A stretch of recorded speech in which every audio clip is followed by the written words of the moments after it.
Hello, everyone. This is Carol Dimitrov with OPA Outreach, and we are really pleased today to have William R. Morris with us. William is going to be talking about declination, depth, and anatomy.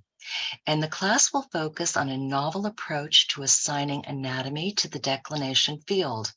This perspective allows one to see the depth of pathology and sophisticated Taoist herbal medicine practices such as the three treasures and early Han Dynasty assessing and treating the five tissue layers. And again, this article, which is related to this topic, is in the Evolving Astrologer magazine that we talked about just a moment ago. And the article is called Declination, Anatomy, and Pathology, a tool for expanding concepts of medical astrology. So please make sure that you download that in your link. And William Morris has practiced astrology since 1977.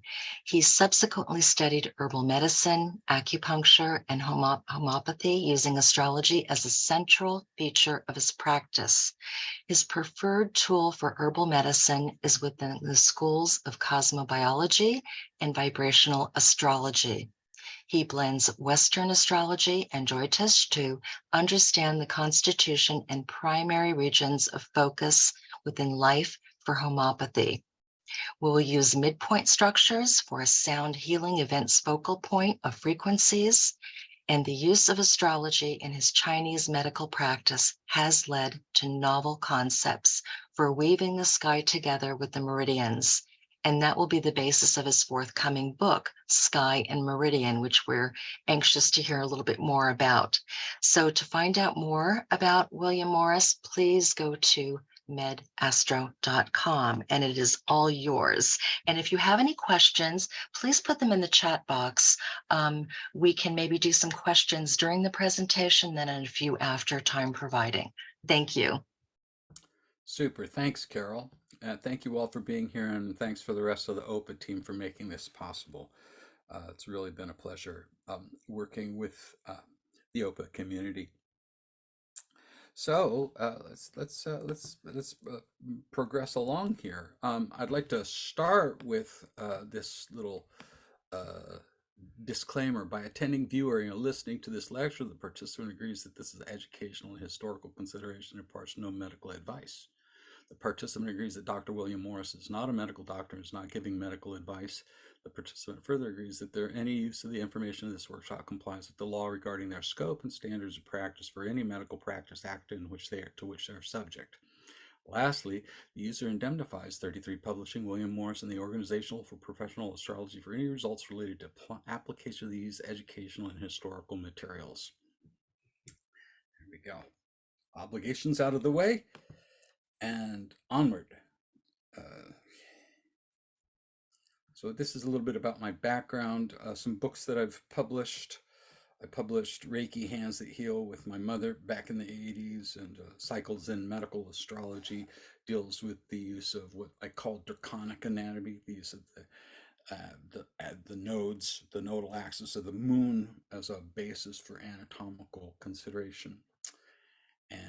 And then some books, Chinese medicine books, dermatology, case studies I did in collaboration with TCM University faculty at Chengdu, and then also with People's Medical Publishing House, Research and Pulse Studies. And so I have a strong background in pulse. I like to weave pulse with the astrological chart in order to understand what's taking place better, along with the history. These are some Excuse me, William. Yes. Sorry for the interruption. Some people hear your volume very well, but a few people are having difficulties with it. So if you could just maybe speak a little louder. I shall talk louder. Yes. Thank you. Thank you. These are some of my teachers. Olivia Barclay was particularly important to me. During the 90s, I used her reconstruction of Culpeper and William Lilly as a basis for the practice in my acupuncture clinic, and I would leave a computer going in the back room doing horary for about 40 to 45 patients a week. And then I got involved with the Project Hindsight and studied Hellenistic astrology under under Rob Schmidt, and medieval astrology under Zoller. The Renaissance, of course, was with Olivia Barclay and Lee Lehman. Uranian and symmetrical under Gary Kristen, and Vedic or Jyotish under Mark Boney, K.N. Rao, and now with Sanjay Roth and Andrew Foss, and then vibrational astrology under David Cochran. So I'm trying to use a transdisciplinary perspective on within actually the discipline astrology in its various currents, historical and contemporary. Similarly for Chinese medicine and homeopathy.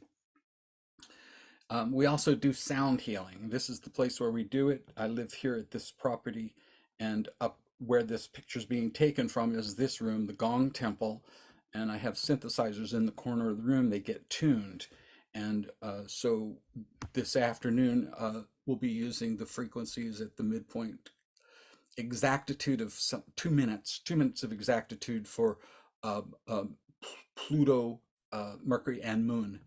And so those would be the primary frequencies. So a person steps in here and they step into this bowl in this sound chamber, and the frequencies are used. It's pretty amazing. And that's the website there, kshc.ca, for information about that process. When we talk about medicine, we are involving ourselves in a concept which deals with a process, a location, and a level of intensity, or I'm calling it here time, space, and process. Well, astrology does the same exact thing. This intersectionality between the location of something, the process that it's doing, and the strength that it gains by its situation. And so we can call that dignity, if you will. And so in order to operate at the intersection, we have to understand where the commonalities are. So this central feature of these two spheres is that there are also worldviews that affect what we're doing. And if we describe it in any comprehensive manner, I use the word eco-psychosocial. And psyche being the mind of the individual, the social being that of the collective, and what we're involved now in the world with is the matter of the impact of the cultural zeitgeist, the social systems upon the psyches of the individuals. And many of our clients are having that as part of the conversation that we're addressing in our practices. But there's also the ecological interior of the human being as well as the exterior. So eco-psychosocial is the description. In the development of this whole conversation, there's a process that I use which is based on the literature, bringing that into my personal practice, bringing it to my students to see if they're able to replicate the work, having them do guided practice and reporting back from their practices on the results from the use of those tools, and then the process of publication, and then taking it back through that loop recursively. And so this is the essential method that's used. The fundamental original assumptions are emanationist. It's called emanation theory, whether it's Kabbalah or in this case Taoist thought, which influences a large part of Chinese medicine. So the Tao gives birth to one, or the unity field, the 0 point field bifurcates into two, and then there are oscillations, there's sound, there's light, and that reflects back on self. That becomes 3, and this becomes the 10,000 things. And this is described, of course, in the Tao Te Ching, the path of virtue. And as such, we observe the way of the heavens, attend to the deeds of the heavens, and that's all, as described in the Yellow Emperor's scripture of the hidden talisman, the Huangdi Yinfu Jing. Taking this a little bit further, we can see the movement of the seasons. Here's planet Earth, here's the sun, and the movement of the seasons. And this gives us the ecliptic. This is the basis for most of our medical astrological considerations, right? and uh, and it's the basis for the timing of a consideration. So we're left with the question. And for me, the practice of astrology is fundamentally based upon an inquiry-driven model, rather than a statement, a reading, a proclamatory or a proclamation type of model. So, but we're left with this question: which chart, what what moment provides the most salient information to the management of a medical case? And that's regardless of what type of medicine it is, because whether it's Chinese medicine, homeopathy, Ayurvedic medicine, chiropractic, conventional medicine, all have a location, a process, and a level of intensity or a tempo to the process. The chart's perfect for analyzing that intersection. Now, the birth chart is going to tell us about the constitution and its tendencies for the most part, and the proclivities a person may have over the course of their lifetime for certain disease processes. But the question will be, which chart gives us the best information for analyzing the condition? So a person comes in and I ask them for their history. I want to understand what's taking place with this individual. And the moment I have that understanding, I can calculate what's called the consultation chart. So that's the moment that I understand the problems that they're dealing with. That gives us the consultation chart. But a better chart might be the onset of the disease. But maybe they don't know the time of the onset of the disease. So then the solar return of that year can be used. Now, the hospitalization could be used as also a moment of diagnosis. Most of the time, and Culpeper certainly preferred the actual onset of disease, but many chronic diseases don't have that as a feature. So the solar return operates very well. Now I need so the three charts I most commonly work with will be the birth chart for understanding the innate tendencies of the individual for certain conditions, and then the onset or the year of onset ideally, and then also the moment of the consultation.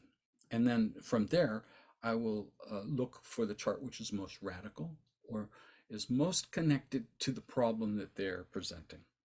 Once I have that chart selected from the options available, then it becomes the basis of analysis and consideration for development of an assessment and treatment plans.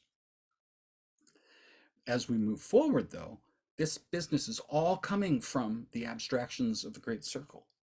Your basic astrological anatomy comes from that. And similarly, houses are part of that division of the Great Circle and are used for function. I'll give you an example in a moment. But this, of course, always is going to bring us to house wars. And I will say that it's not a problem of what is the best house system. It really is a question of which house system or systems will best answer the question that I'm posing. And I'll give you an example now. If I'm using acupuncturistic systems, and I'll show you the chart in a moment, for meridians, then equal houses are going to give me the best answer and easiest to conceive of quickly and while practicing.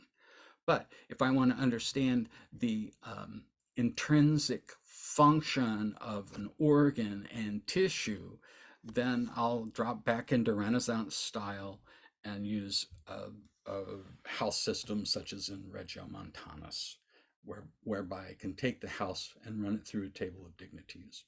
Lastly, we're operating on 12 signs, not 13, and the reason is because it's not about objects that are being that give us a structure, an innate structure. Rather, it is that we are taking the concept of 12 and laying it over the objects of the sky in order to make sense of the sky.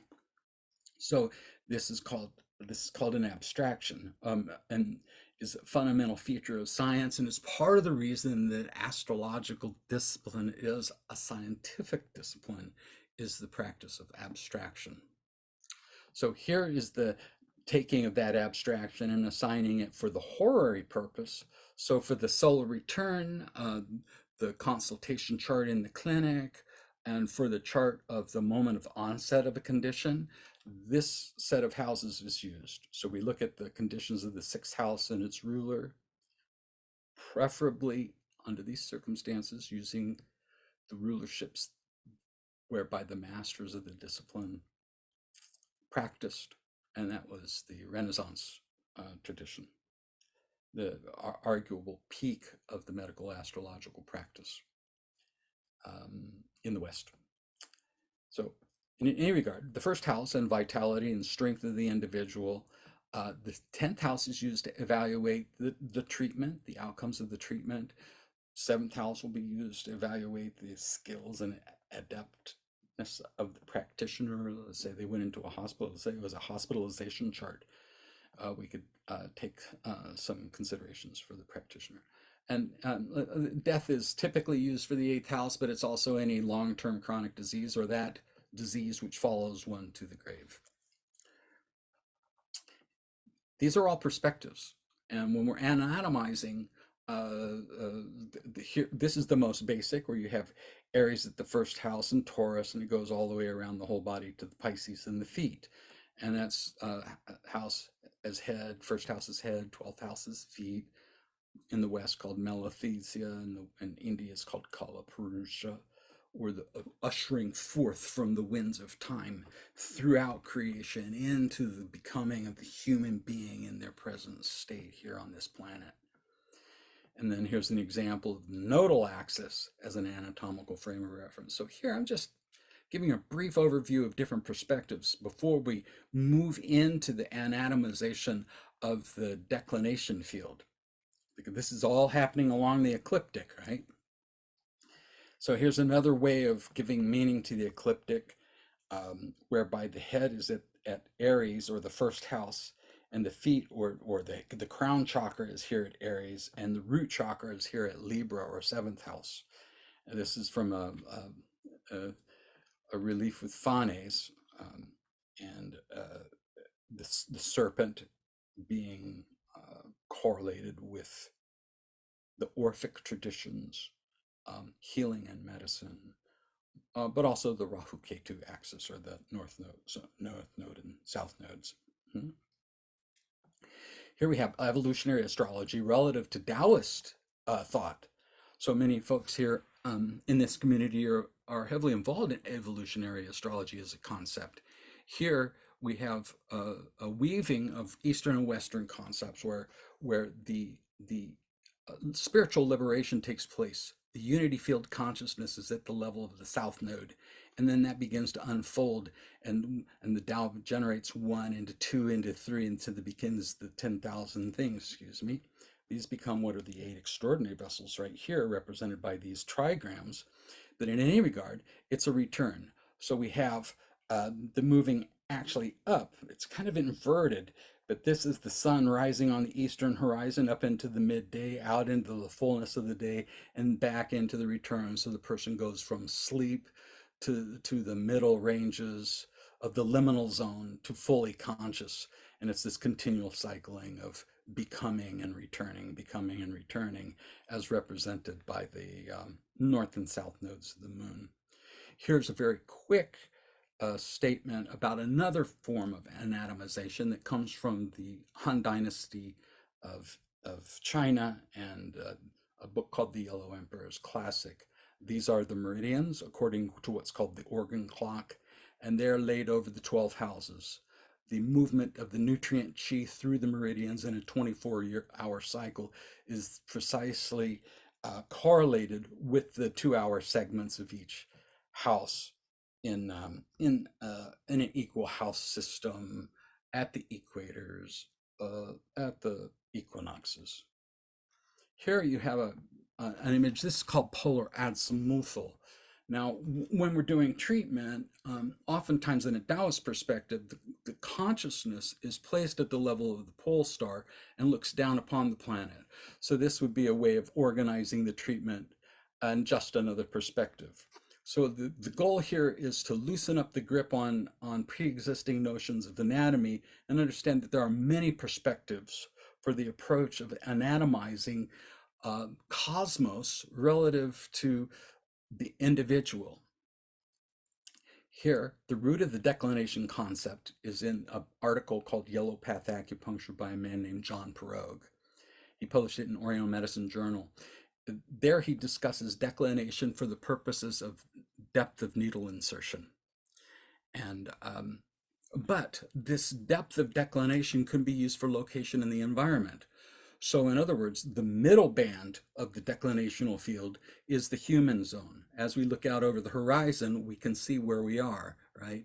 The upper band is that of heaven, and the lower band is that of the earth below our feet. And that's a very common meditative experience, walking along a shore and placing one's awareness within the human self while attentive to the openness of the sky and the grounding of the earth. This declinational field may be divided also by five, the five tissues: skin, vessel, muscle, tendon, and bone. And then pathology relative to nerves, vessels, and organs. We'll be focusing primarily on a threefold division today. This abstraction is easiest to use and easiest to see. So here's an example. Here's the ecliptic right here. And then you can see the declination. This is representative of the declination north or south. And so due to the tilt of the Earth on its axis, the sun's path varies in declination, somewhere between 23 degrees and 27 minutes north of the equator at the tropic of Cancer and 23 degrees and 27 minutes south of the tropical of Capricorn. Okay. That's this business right here. So you can see it again from this angle. Here's the ecliptic. And then here is the declinational field, I call it. Okay. And then now we take that declinational field and we apply it to the, in this case, this is a pulse. This is the radial artery. So this can be felt at the level of the radial artery. And these are divisions used at the level of the radial artery. But if we go from 12 degrees north to 12 degrees south, this creates the middle field of the declination. And then beyond 12 degrees gives you the upper field, which is related to nerves and spirit. Also could be called chi blood organ in the tradition in which I was initiated. And as long as we're on this, I need to give a shout out to my teacher, Leon Hammer, a psychiatrist practicing Chinese medicine. And I worked with him co-teaching and as his TA for 7 years. And Leon just passed about 10 days ago at the age of 99. So it's a tremendous loss in my life. And but in any regard, this concept of the three depths at the level of the pulse is one that he gave me in the family lineage in which he's initiated. And in that, chi, blood and organ, nerve, vessel, mesenchyme comes from that teaching. Here we're applying that teaching, or I am, to the field of the declination. And now, when pathology is represented down here at the deepest organ or mesenchyme, the tissue of the organs, or what Chinese medicine calls Jing, the essence, or at the level of earth, you can have more familial transmissions of disease processes, genetic, if you will. But when there's pathology suggested, like let's put Mars and Neptune, suggestive of some form of toxic heat in that area, in the lower, let's let's let's put them parallel, conjunct each other in the depth of the declination field. This is going to be a suggested what's called latent heat, or it could be hidden. So this down in here, from the middle part down, is where pathologies can be hidden. So they can be describing normal physiology or weak physiology. The physiology can be strong or weak, right? But it can also be descriptive of pathology, right? And what would give it greater weight with reference to pathology, of course, would be if that Mars happened to rule the sixth house, right? The house of the disease process, and having then the power of representing disease processes. Um, yeah. Okay. And so here we have the division of the declination field in a wellness model. This is the three treasures is a wellness model. It's not a pathologizing model. And I think it's good for us to maintain wellness perspectives in much of our languaging with clients, because there can be placebo effect, which is the enhancement of outcomes based on good words and such. But there's also the nocebo effect, and I've seen plenty of this in my career, whereby the report of findings from another practitioner has caused a complete collapse of the patient, and they purchase into the bad news and carry it. But in any regard, we can take spirit and give it to the flame, and vitality to the wick, and essence to the candle. Now, this is a very simplified form of three treasures thought that I learned in my very first herbal practices, and I think it's one that suits well to people who are engaged in self-treatment. And uh, here you can see the Trop of Cancer, Trop of Capricorn, and this movement. So the spirit, or the flame, is up in this top third. The middle third is the wick, and the bottom third is the candle. We look into the eyes in order to assess the spirit. And what arises in you? How's the focus and light refraction? I'll show you some examples. We look at the vitality in the cheeks. How's the vitality? Look at the essence. Look at the ears and under the eyes. What is the essence? So what I'm looking for oftentimes in my astrological practice of medicine is I'm looking for, where is the coherence between the oracular devices, let's say if we're using horary, or the nativity and its information, with the presentation I see in real life. And so this is one of the ways we can do that. It's very simple. Everyone can do it. So spirit also is associated with sulfur in alchemy, but this is also a homeopathic. Right? Sulfur is a homeopathic. Right? And those alchemical agents of Paracelsus later got extrapolated into Hahnemann's concepts of homeopathic practice. Right? Healthy spirit depends on the strength of the essence and vitality. You have to have a strong foundation. The strength of the body's got to be good for the spirit to be good. And otherwise, more rest is required. Stored and nourished by the blood, it affects the emotional and spiritual capacity of the internal organs, which is a common practice. It's called the internal smile, where you spend time having the organs smile to each other. Right? And usually those organs are organized according to the 5 visible planets. We'll look at those shortly. So here we can see the spirit in the eyes.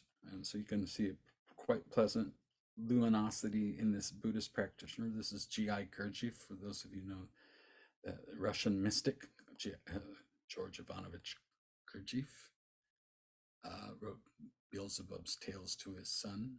Anyway, this fairly intensive light. We have intensive light here. You can see the light is fading. Some form of shock or trauma has taken place here. Similarly here, and there's no light refraction whatsoever here. This is extremely dulled spirit, or Shen. So we can also look at vitality, pneuma, chi, prana, the vital life force, breath, space, rhythms of life. So sometimes it is just called the breath, right? and then Mercury is with that. Now, for assessing that, we look at the cheeks. You can see her cheeks are nice and lifted here, here, here, and here. Her cheek is sunken. It started off well, but some things have happened that have caused her to have to overwork. She has overworked. He has overworked. This usually comes from uneven lifestyle and the need for overwork. Lastly is the essence. Okay, so this is the symbol for salt right here. Coarsest and densest, foundation for the other two treasures, generates bone. So again, back to the alchemical trio, relative to this process here is that the essence is salt, the chi is mercury, and the shen is sulfur. So that's the upper third of the declinational field, mercury at the middle, and the salt at the lower. Depending on how you do your abstractions, it's going to be different from time to time. Here we can see the essence in the ears. This essence is see how the ear is distorted, and that suggests that the essence is depleted, that there's a weaker genetic infrastructure, or what Leon would used to say, the 5 Ps, the poor protoplasm, poorly put together. This is also a little bit weaker essence or jing. Here you see strong jing, the large part of the ears coming down. The cartilage is flexible and large. And Buddha, of course, is the exemplar of jing essence, him also. And then we see a mixed bag here with the popes. Now, here's John F. Kennedy's chart. And so as a reminder, here's the declination field decision points. 12 above 12 would be the spirit, between 12 above and 12 below, that'll be the vitality, and then from 12 or the nerves, the blood vessels, and the organs from 12 below to past 23, 27 if it goes out of bounds, right? So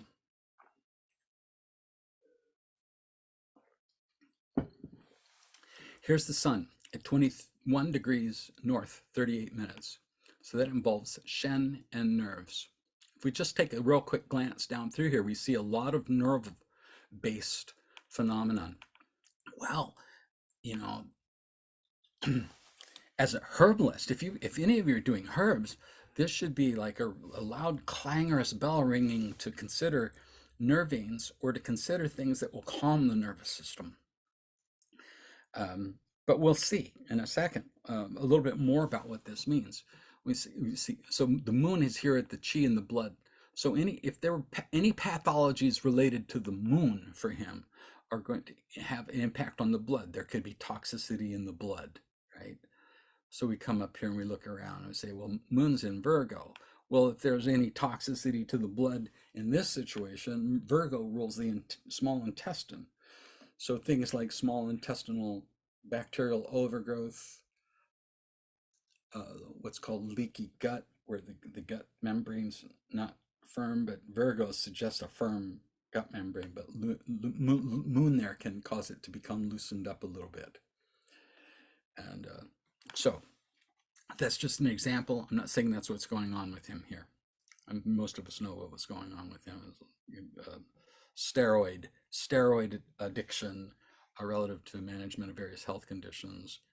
But look, Shen and the nerves for the Mercury, Shen and the nerves for Venus, Shen and the nerves for Mars, Shen and the nerves for Jupiter. Well, now, okay, the question's got to be what's going on. I mean, this man's nervous system is how he gets through life. That's how he pushes through. It's certainly not from his essence. I mean, all he has is the north node of the moon, which is not very substantial. Let's just leave that out, in matter of fact. And then we also have Uranus here at the essence. So not much essence, especially if we're just using the lights and the 5 visible planets. This is an essence depleted scenario. And what we know is that JFK had life-threatening health conditions with hospitalization in his youth, and repeated more than once the priest was called to perform his last rites. These are things that are typical of such a weak constitution. So here you can see a, a very focused light. I mean, who knows? He's probably got some backlighting and professional photography, but still, this is exemplar. I mean, and there are multiple pictures of JFK with a high degree of luminosity in various contexts. I just picked this one because it's exemplar of good focus and high luminosity. This is a ex, exactly representing this level of Shen, this amount of Shen. And then we look here at the cheek, and we can see it's beginning to become sunken. His energy's taxed. He's overworking, and but could be recovered. The basic structure is pretty good. But then we look at the ear, and we see this distortion in the cartilage right here, right in the area of the low back. And this is, so we know that he had low back problems. And if we flip back here to draconic anatomy, we can see here, the south node is the base of the spine, and this north node is the top of the spine. We can see all this noise down in here. So much of his suffering in life was tied to disc problems, and he was assigned to a rocking chair to keep motion so that the discs were pumped and the fluids would be taken out and they wouldn't press against the nerves so hard. But so that you can see is right here, all 3, 4, 5 serious problems, and so much so that he was living on steroids. And some people suspect that's the reason he developed Addison's disease. But so you can see also the cartilage is blanching out. This cartilage is a little too hard, but right in here you can see the distortions that are consistent with impact on the essence.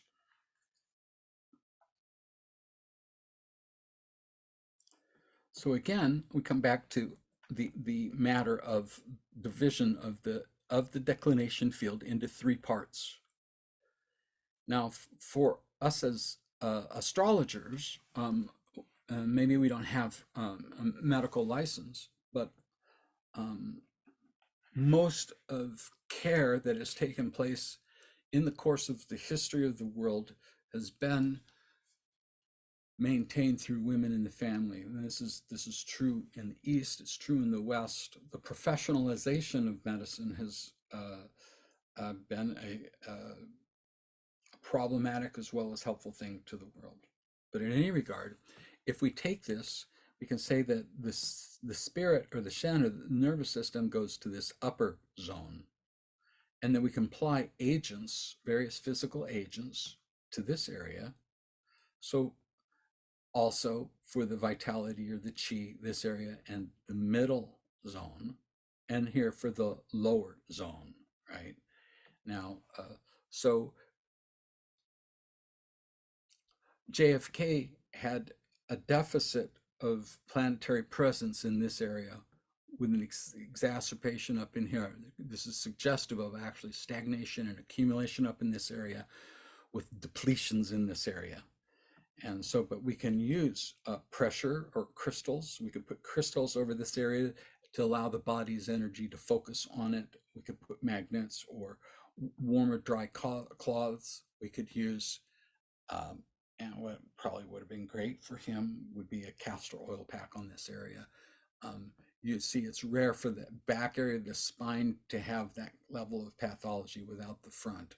And so any of these physical agents are suitable and usable, and preferably on the basis of the underlying humoral assessment, right?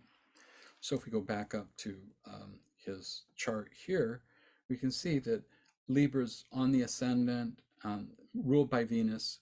She's in an air sign, and so that This is all warm and moist sanguine. We're not getting heavily into the humors here, but the humors in medical astrology are what make medical astrology a, a, a valid tool.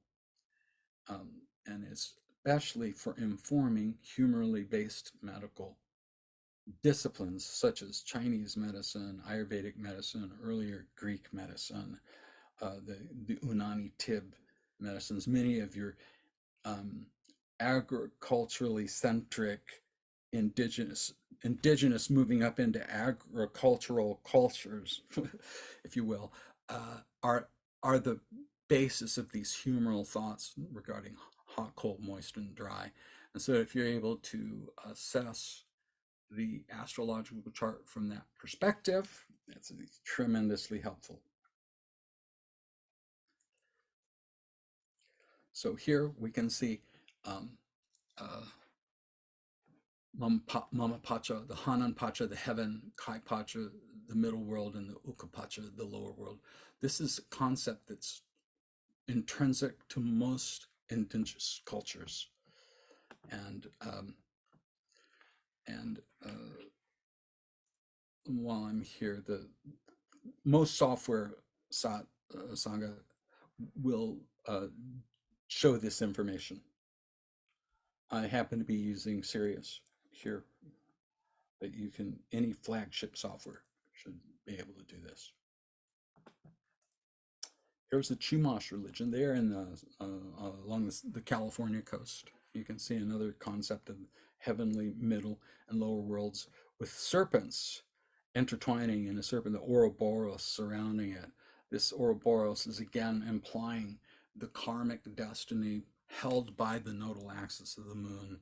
And the way it's seen in India, of course, is that the desire force of the north node of the moon, the head of the dragon, the desire to eat, is what compels the soul to take incarnation. And it is the tail which allows it to release. Here we can see the three worlds in the Aboriginal pictures. And the interdependence of these three treasures is actually critical. So if you have good essence and vitality, it supports the presence of spirit. This is the threefold divisional perspective. There are herbs that go with these. Now, it's a very full conversation. Ron Teagarden was my first three treasures teacher and still does a lot of information on the subject. But you saw we have tools for assessing, visual assessment of the eyes, looking in the upper third of the declinational zone. There's other ways to evaluate the astrological chart for matters of spirit. But these are very effective, very fast. Ganoderma or reishi mushrooms, biota seeds are in the pine family, arbor vitae, and those are materials that are used for nourishing spirit. These are medicinals that are in what's called the upper class or the adaptogenic realm. The Western world got its concept of adaptogens from the Chinese. And Russians doing research on Chinese herbs, let's be specific about that.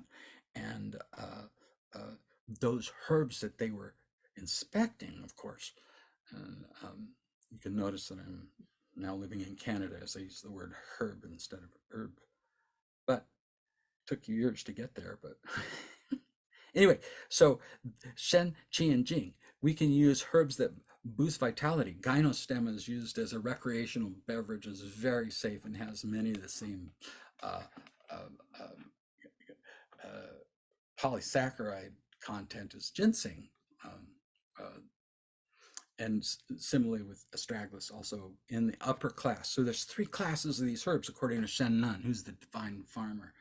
And Shen Nun would consume herbs voraciously in order to understand their function, and poisoned himself frequently and became quite gnarled as a result.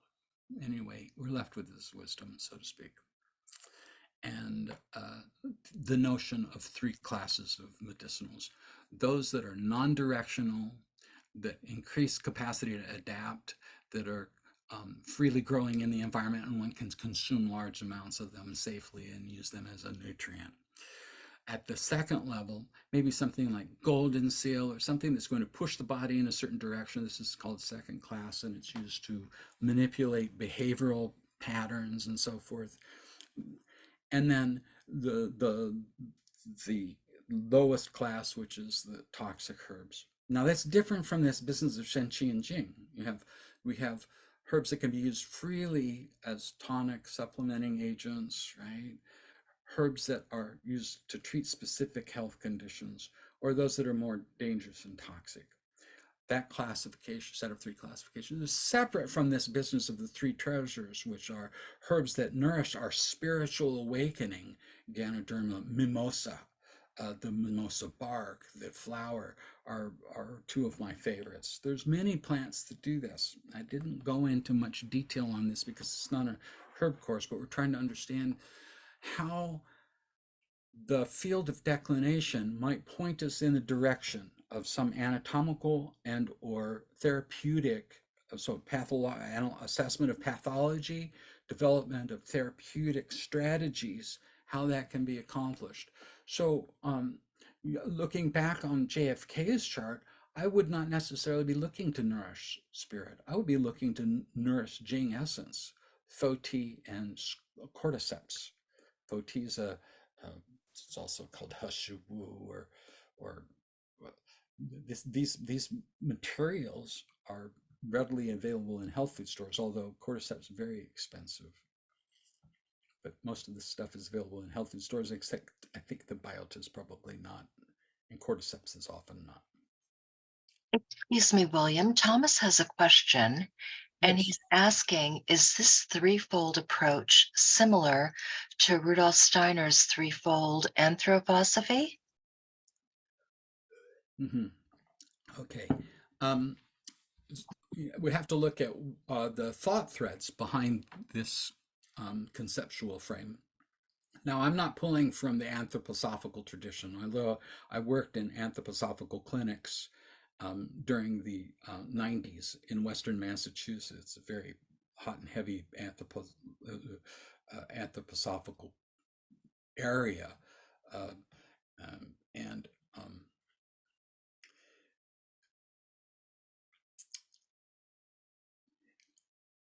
Rudolf Steiner is coming, of course, out of theosophy and responding to theosophy.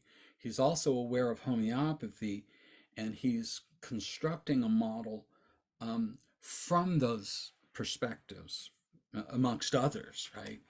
And developing it. So this model of threefold division goes back. The ones that I'm using goes back to first discussed in the Han Dynasty in China. It's also first discussed in the European arena by Pythagoras and then eventually Plato. And so these notions of a threefold division of reality are actually intrinsic to all cultures. So it shares commonalities with the Steinerian perspective and anthroposophical medicine, but it's uh, uh, it's not derived from that. Yeah, I think if that answers your question. Thank you. Yeah, and feel free to ask questions, anyone. Now, when we look at plant parts, we can also organize them accordingly. So roots and what are called gemma therapy or gemma, the sprouting materials, roots, sprouts, rhizomes, these are all rising up on the declinational field, right? Now, if you'll take a chart under consideration and bounce it, say, a week ahead, you can see which planets are going up and down in the field of declination very easily. And I've got some examples here somewhere. But The bark, xylem, and phloem are essentially the circulatory system of the tree, and they're moving through this portion. So what I'm looking at constantly is whether it's the flat chart, right, which is the field of the ecliptic, right, and there's stagnations. So let's go back up to, well, we've got this chart right here. So we have some congestion in this zone here. There's a little bit more congestion over here. So I might want to use a plant material which is of a root nature to bring it down. So that let's go back up here. Apologize for flipping around. Hopefully no one has a seizure. And with a deficit down in here, I want to use roots and sprouting materials as the basis. Now, I had friends in Massachusetts who organized their whole dispensary on the basis of plant parts. I think it's a super intelligent thing to do. It allows you to see quickly where you are in this schema. So we can use roots to move down and in, and we can use aerial portions, the twigs, the flowering portions. So the fruits and seeds are going to begin the descent. So also the movement around the circle, and this concept is dealt with much more fully in my book, Cycles in Medical Astrology. You can enhance the movement in a given direction, partially by a pulling sense, right?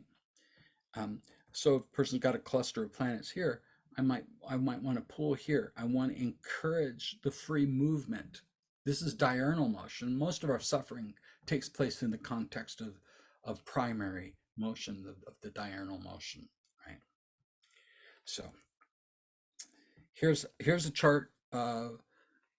We went through the exercise of looking at the birth chart, the consultation chart, hospitalization charts. We ended up using the solar return chart because it was most salient to the conditions she was experiencing.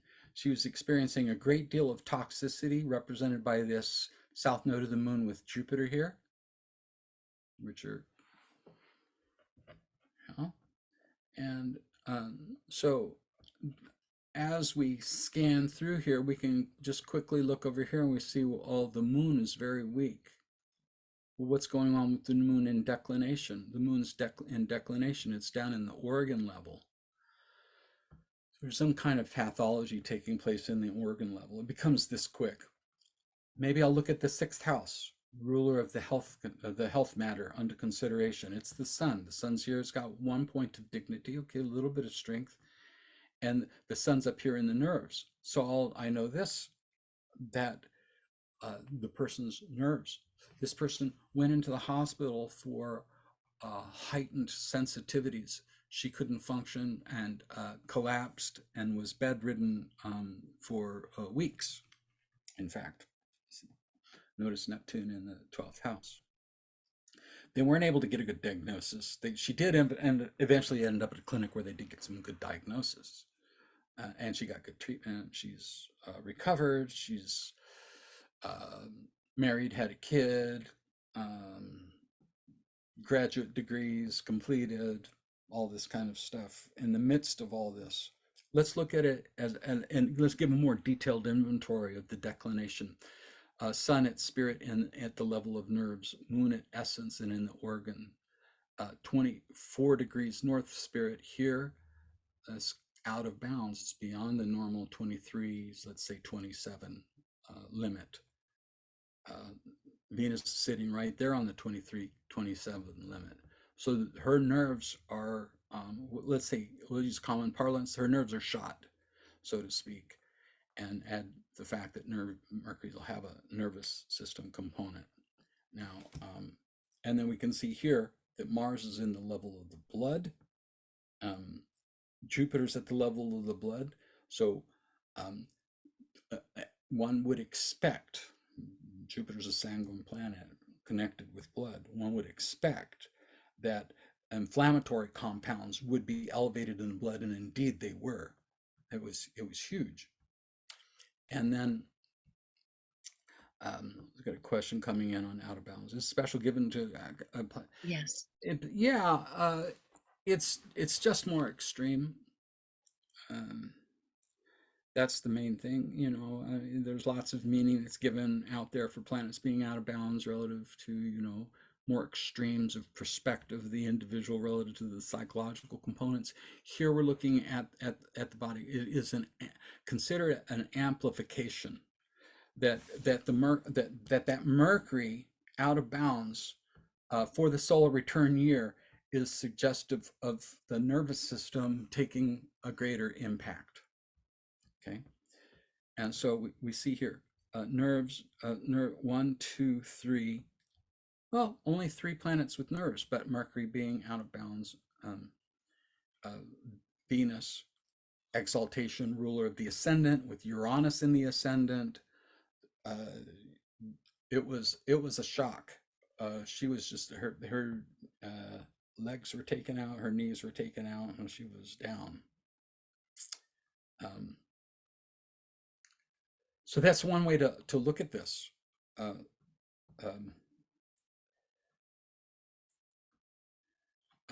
Yes, we can look at the natal chart to see if there's out of bounds. Now, but why? Why would we would look at the natal chart for any of these considerations, and that is to determine if there's some pre-existing tendency at the level of the constitution.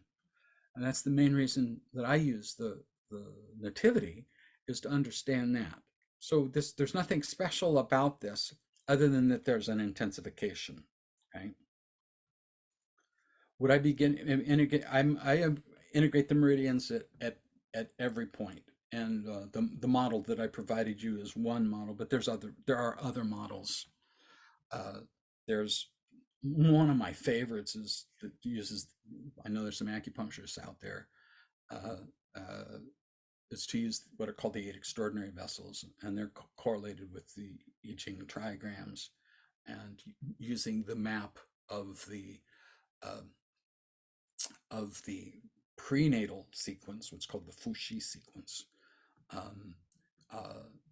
laid over the nativity, gives me an understanding of the constitutional needs and tendencies. And so it's used both for herbal and for acupuncture systems. Okay, so here's another one. I didn't do any special amplification. We can just, nor listing. We can see it. You should be starting to be able to see it now. 22 degrees, 30 minutes north, nerves. 16 south. Anything above 12 is into the nerves. Excuse me. Anything below 12, going south, is in the organs. So here's nerve.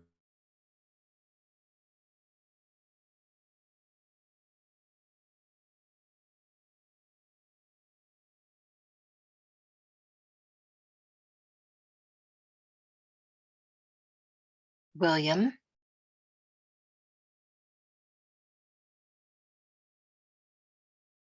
At the level of the blood and the chi. I'm going.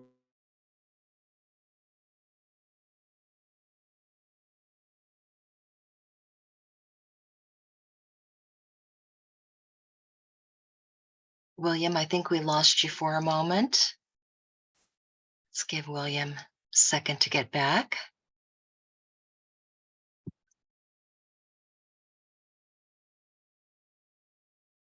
Yes, he's freezing up.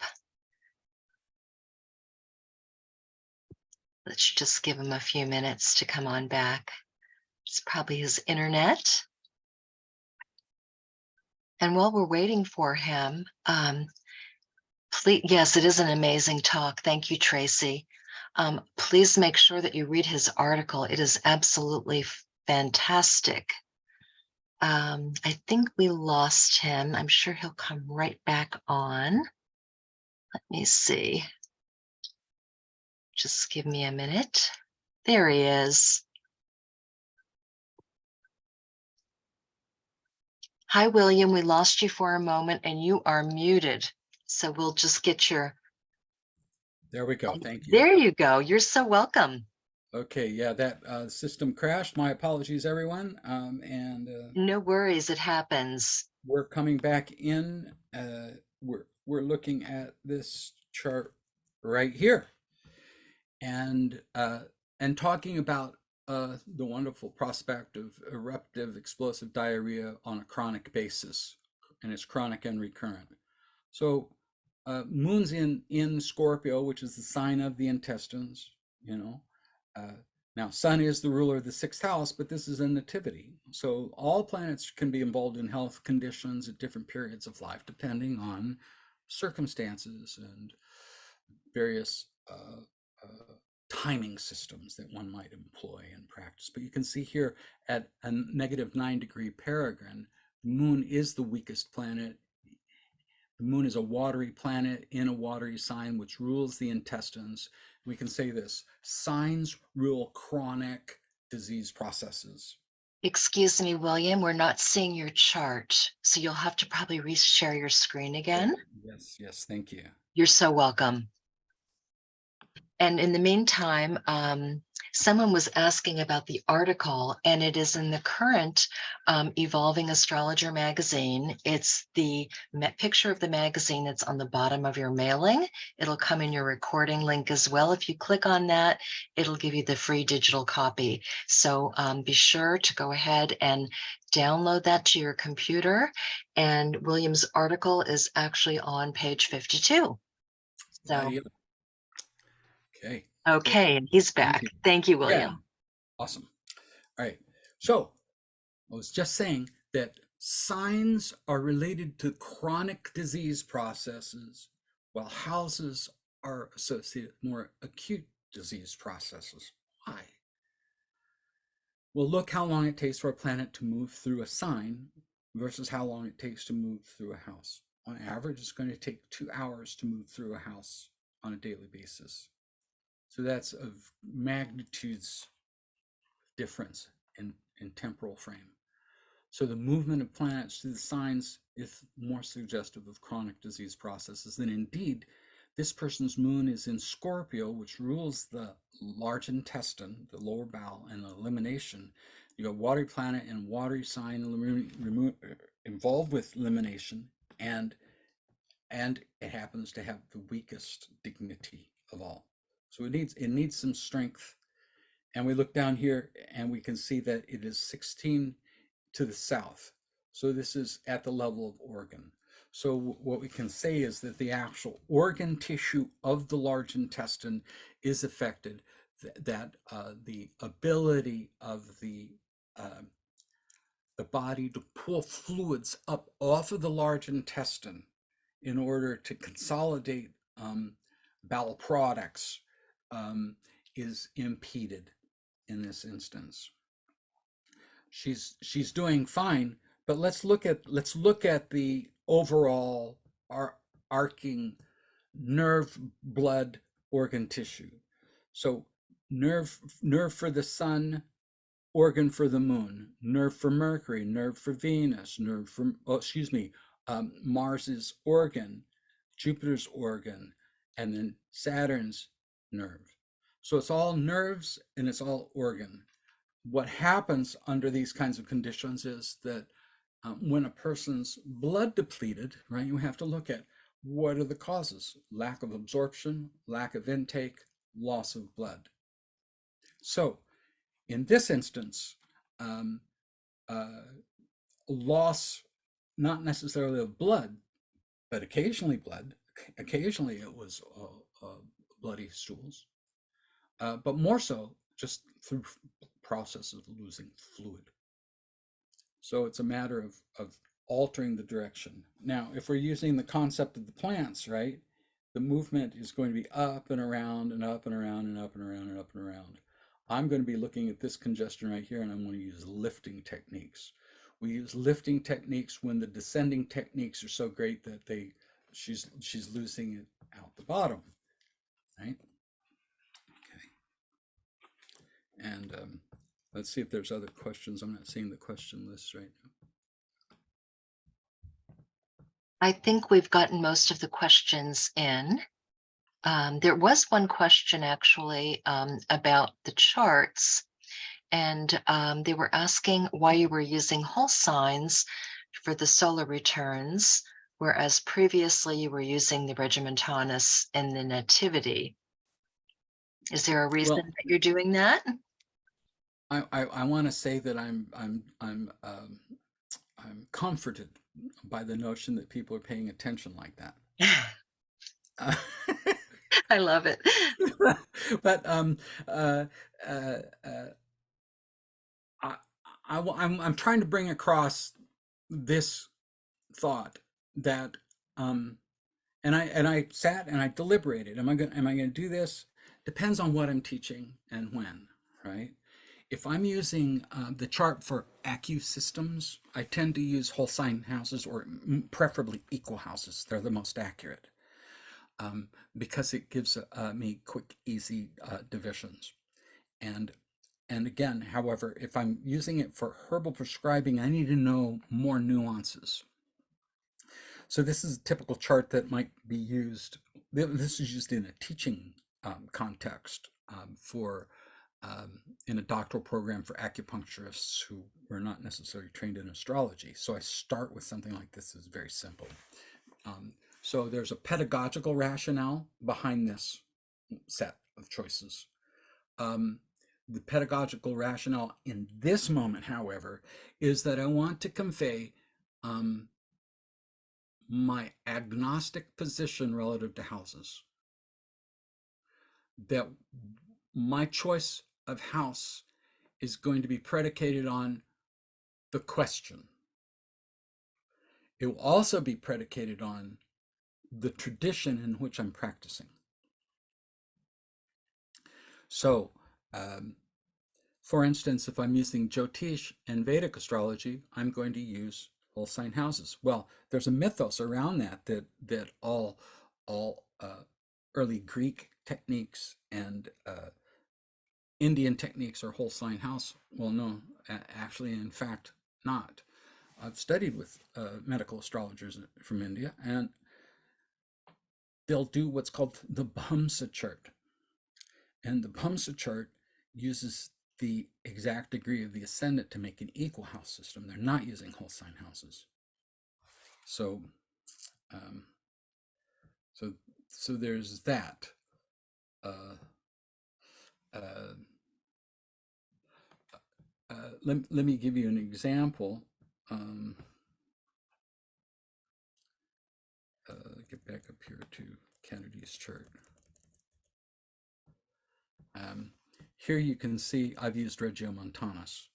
Now, when I'm prescribing herbs, I'm going to use Regio primarily because I need to have the degree of the house in order to be able to run it through the table of dignities to see how I'm going to approach building a formula, right? Now, um, I'm not so good as to be able to just look at a degree and tell you all of its conditions in a table of dignities, but uh, uh, uh, but we have this table of dignities, and you can set it up to automate it, or I'll just pop out and bring down a table of dignities and do and work it up, and that's going to give me some information. That information for me when I'm writing a herbal formula is going to be um, using the information within each of these columns, all five of these dignities. So you can see here, um, for instance, um, Jupiter rules tendons in Chinese medicine, and the tendons were part of a problem for Kennedy.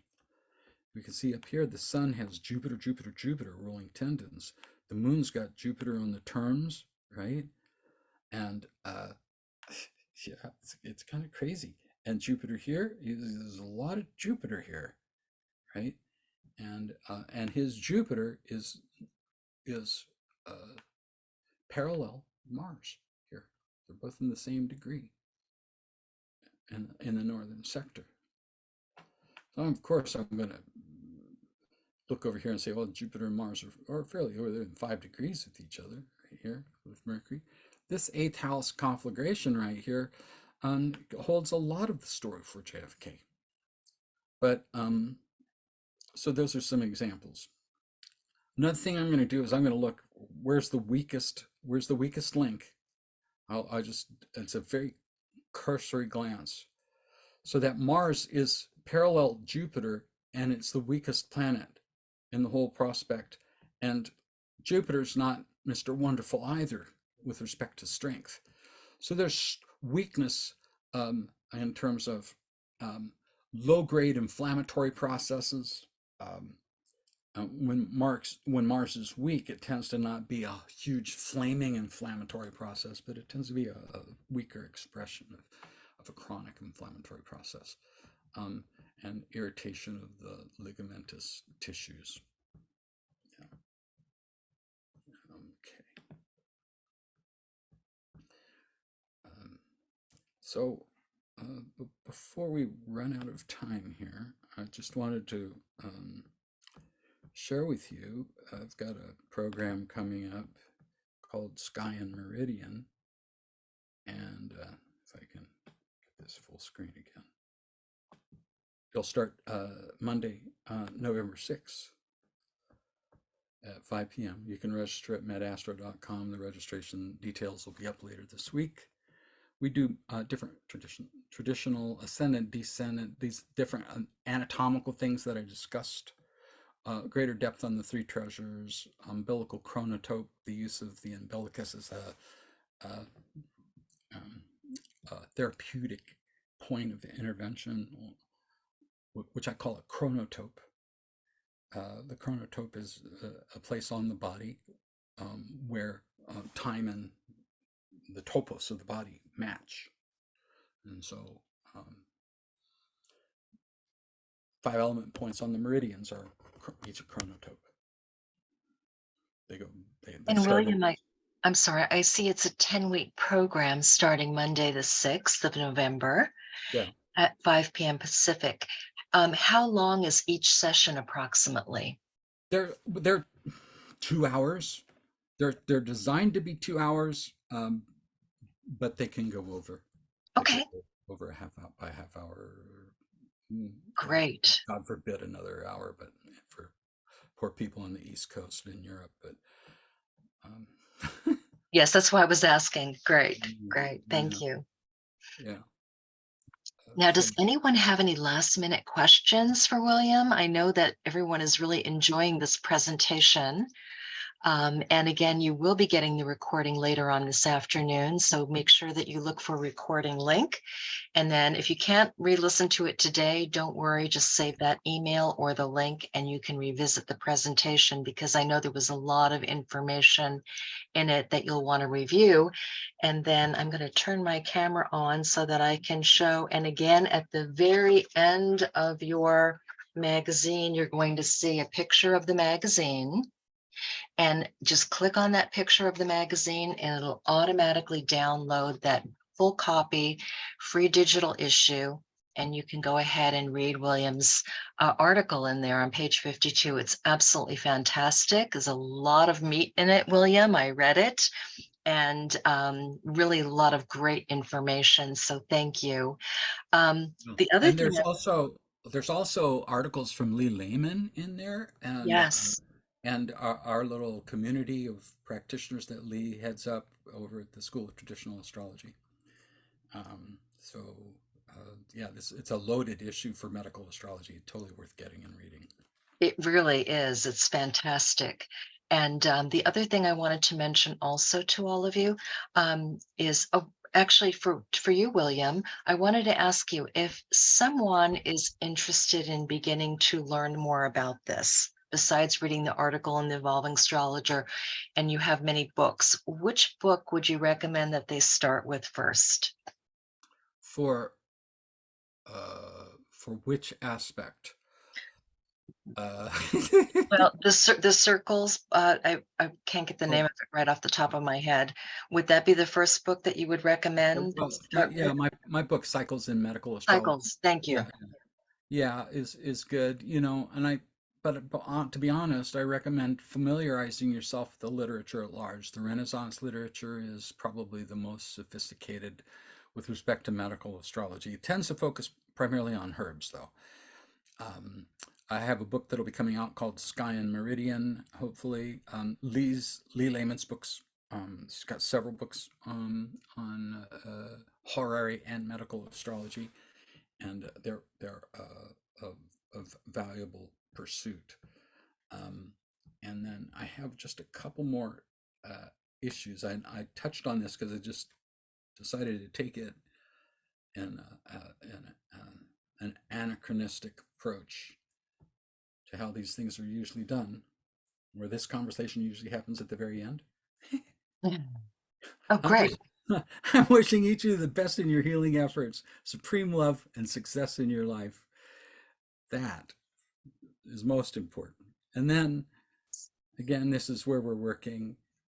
But I also wanted to touch on, and this is in the article, we will not have time to go into this today with examples and so forth. But here I've taken the Nanjing chapter 5 of which is the difficult classic. It's a Han Dynasty classic, which informs much of my practice. In any regard, it divides these tissues, organs, elements, all into five layers: bones, tendons, muscles, vessels, and skin. These are correlated with the elements. So metal is with Venus, and it's a strange set of correlations, by the way. It doesn't match the European correlations, but it works for the meridian prospects. So this is used in part also to inform depth when one is using meridian-based concepts. And but anyway, this matter is dealt with in much greater depth in the article. So I just wanted to point that out. And I'm Thank going. you. Yeah. I do have another question for you, if you don't mind. And let's see, I just lost that page, that chat real quickly, but I remember basically what it said. Will you be having this available at on a different time zone later for those in Europe? Or are the sessions recorded where they'll be able to participate that way for your course that Yes. you're teaching? Every session is recorded, and I hold them as long as I have a contract with Vimeo for the storage. They're available to the user, and then yeah, we'll look at that for Europe. It means essentially a morning start time, and we can look at that. But there are the recordings, and there is also I use a Telegram as the community communications locus, so that people are able to ask questions and participate that way. Mhm. Wonderful, wonderful. Well, this has been a fantastic presentation. And I know just a tip of the iceberg. There's so much to it. So thank you so much for taking the time to spend with us today and give us so much information that I know everyone is excited about and interested in learning more about. So we appreciate you. Oh, thank you so much, Carol. I have to say my experience with OPA has been nothing but exemplar with respect to being a person doing a presentation and sharing their work. It's been a great experience. Appreciate your help, Carol. It's been very excellent experience Thank for you. us. Thank you so much. So thank you everyone for joining us today. And we look forward to seeing you on our next talk, which is August 20th. And then just a reminder for all of you, today Celeste is going to be doing the AFAN transit talks, and that is happening at 1 o'clock Pacific. And so please, you received a 1 hour reminder. So that should be in your inbox if you're an OPA member. And those are not recorded. So because it's a personal conversation between astrologers. So if you do want to join, you'll have to attend live. Okay. And I hope you look forward to the recording later on this afternoon. William, thank you so much. Thanks, Carol. Thank you. Have a wonderful Bye, day, everyone. everyone. Thank you for coming. Good to have you here. Thank you. If Bye people bye are now. having, yeah, Oh, if and if people are having problems with the website, please email me. There's no problem with the website, I know, but some of the guardians out there sometimes think there is. So Okay. I'm at wmorris33 at gmail.com. Okay, And, good to know. sometimes I can spell and type, but there it is. That's at Gmail, not Gamil. Yes. Okay, great. Right. And Thank you. then also, quickly, on your website, is there a place where they can subscribe for all the updates on when your book will be released and so on and so forth and everything else that you have to offer? And are you doing consultations? I know I can hear people in their mind right now. I'd love to have a consultation with you. So Yes, there's my email address is there. You can also reach me through the website. Most of the time, I'm doing the website front page will be the place to look for the upcoming events, and also my Facebook page. So great. feel free to friend me on Facebook and or reach out to me at the email address for more information. Wonderful. Thank you again. Thank Bye-bye, you. everyone. Have a great day. Be well and blessed.